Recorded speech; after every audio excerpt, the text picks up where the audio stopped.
Português como língua de acolhimento. Estudo articulando a relação sujeito, história e língua. O Brasil é considerado uma referência continental quando o assunto é proteção à população refugiada.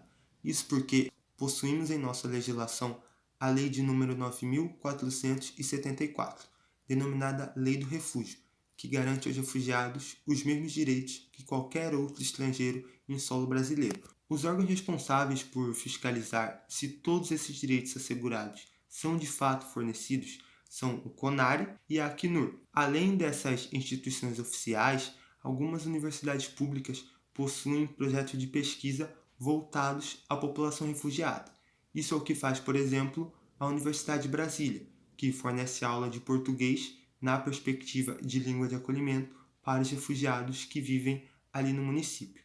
Isso porque, de acordo com o IPEA e o Ministério da Justiça, a comunicação é um dos principais problemas a serem enfrentados pelos refugiados no Brasil. Esse problema da comunicação é muito perceptível em diversos municípios do país, e é o que ocorre, por exemplo, em Corumbá, uma cidade do estado do Mato Grosso do Sul com pouco mais de 100 mil habitantes e que faz fronteira com a Bolívia.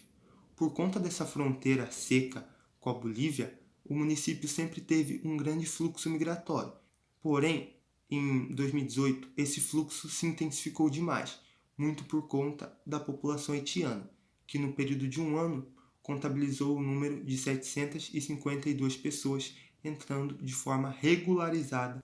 O município, apesar de se esforçar, demonstrou-se incapaz de acolher da forma correta tanta gente, e foi a percepção dessa realidade que os motivou a realizar o presente projeto de pesquisa, que tem como objetivo analisar quantitativamente os fluxos migratórios em Corumbá nos períodos de 2017 a 2018 e 2018 a 2019 e verificar qualitativamente que elementos são imprescindíveis para o ensino do português na perspectiva de língua de acolhimento, pois consideramos a comunicação fundamental para uma acolhida mais eficaz dos refugiados no Brasil.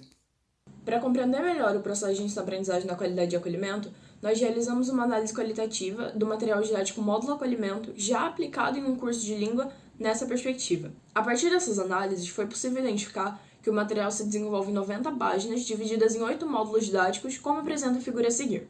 Por meio da análise de cada título, é possível perceber que o objetivo principal do material é, de fato, promover a integração do educando com a vida no Brasil. Um exemplo disso são os módulos 2 e 3, que se discorrem em 10 páginas e trabalham conteúdos relacionados à solicitação de emprego. Esses capítulos eles são importantíssimos porque remetem a um conceito que foi dado por Brandão e diz que a linguagem ela é mais do que uma esfera de intermediação, mas ela é um meio que engaja o homem na sua própria realidade. Isso de fato acontece, porque além de fornecer informações sobre como planejar um currículo, sobre como falar sobre as suas próprias qualidades, esses capítulos, eles ofertam informações sobre onde procurar emprego em Brasília, que é o local onde as aulas são ministradas. Isso é extremamente importante, tendo em vista que a língua é um meio que vai possibilitar a sobrevivência do indivíduo em situação de refúgio no país de acolhimento. A partir dessas análises, foi possível identificar alguns tópicos que são necessários no processo de ensino-aprendizagem da língua portuguesa enquanto língua de acolhimento, como mostra a figura a seguir. Por meio desses tópicos, cabe mencionar a necessidade de apresentar informações sobre a cidade, o estado e o país de acolhimento, tendo em vista que pessoas deslocadas forçadamente têm um grande percurso migratório e precisam ser contextualizadas de onde elas estão.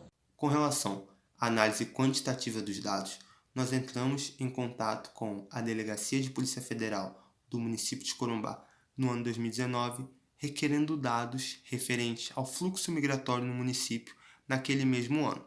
Com isso, tivemos acesso à presente tabela. Analisando-a, é possível perceber que 7 das 10 nacionalidades com mais pessoas adentrando no município são sul-americanas.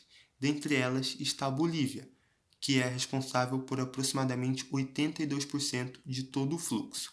Comparando os dados do fluxo migratório de 2019 com os dados do ano anterior, 2018, é possível notar que não há muita variação. A maior delas é no número de haitianos, que aumentou aproximadamente 600%.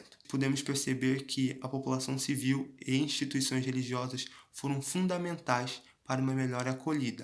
Isso porque eles contribuíram com a alimentação e moradia. Essas medidas, apesar de contribuírem bastante, são apenas paliativas e, com isso, podemos perceber que a comunicação é fundamental para que o refugiado consiga exercer a plena cidadania, para que ele se torne independente, para que ele consiga conversar, se expressar na nova sociedade em que ele está inserido.